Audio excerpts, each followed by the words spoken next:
Eu quero chamar a atenção dos irmãos para dois detalhes muito importantes. O primeiro é o que diz aqui no versículo 16, ou melhor, no versículo 17. Por isso, Deus, quando quis mostrar mais firmemente aos herdeiros da promessa a imutabilidade do seu propósito. Então, há um propósito. Ou seja, vai surgir aqui a promessa, vai surgir aqui Abraão, vai surgir Melquisedeque, porém, tudo isso surge em razão de um propósito anterior. Então, a mensagem ela vai surgir a partir de um pressuposto, a partir de uma ideia inicial, que é Deus tem um propósito. Perfeito? E o segundo detalhe que eu quero chamar a atenção dos irmãos é para o fato de que, embora diga no capítulo 6, versículo 13, que Deus tenha feito a promessa a Abraão, essa promessa ela não surge com Abraão.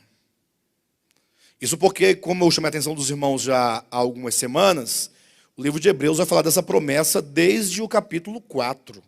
Ou melhor, desde o capítulo 3, quando fala que havia uma promessa para o povo de Israel entrar na boa terra de Canaã.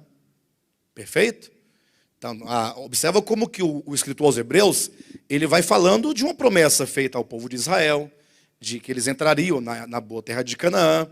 Ele diz também, aqui no capítulo 4, se os irmãos perceberem, a partir do versículo 3 e 4, ele também fala acerca de um descanso.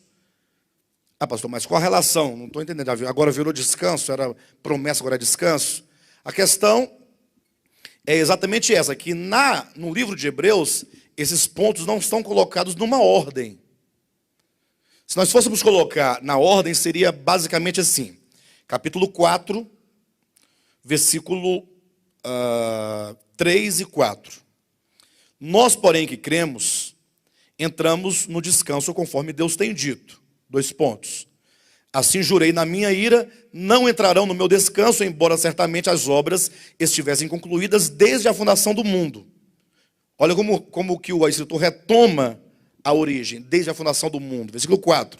Porque em certo lugar, assim disse Deus no tocante ao 7º dia, e descansou Deus no dia 7º de todas as obras que fizera. Eu sei que parece um pouco confuso, mas eu vou tornar claro aos irmãos. Quando aqui o apóstolo fala da entrada dos hebreus na boa terra de Canaã, o que foi uma promessa, ele vai explicar essa entrada dos hebreus, ou melhor, a não entrada dos hebreus. Eles não entraram na boa terra de Canaã. Não é? Olha o versículo 2. Porque também a nós foram anunciadas as boas novas, como se deu com eles. Com eles quem? Com os hebreus. Mas a palavra que ouviram, que os hebreus ouviram, não lhes aproveitou, visto não ter sido acompanhada pela fé naqueles que a ouviram. Os irmãos leram o finalzinho do capítulo 3 de Hebreus, veja o versículo 16. Ora, quais os que, tendo ouvido, se rebelaram? Não foram, de fato, todos os que saíram do Egito, por intermédio de Moisés? E contra quem se indignou por 40 anos? Não foi contra os que pecaram, cujos cadáveres caíram no deserto? E contra quem jurou que não entraria no seu descanso, senão contra os que foram desobedientes? Vemos, pois, que não entraram, não puderam entrar por causa da incredulidade. Então ele está falando da não entrada do povo de Israel na boa terra de Canaã. Aí ele diz no capítulo 4, versículo 3, nós, porém, que cremos, entramos no descanso. Então há um descanso que havia sido prometido para Israel, porém que eles não adentraram. E agora os que creem em Jesus Cristo, conforme a epístola, entraram para esse descanso. E aí ele vai relacionar essa não entrada do povo de Israel no descanso, vai relacionar a nossa entrada, a nós os que cremos, a nossa entrada nesse descanso, vai relacionar ao 7º dia, vai remontar a origem. Gênesis capítulo 2, versículos de 1 a 3.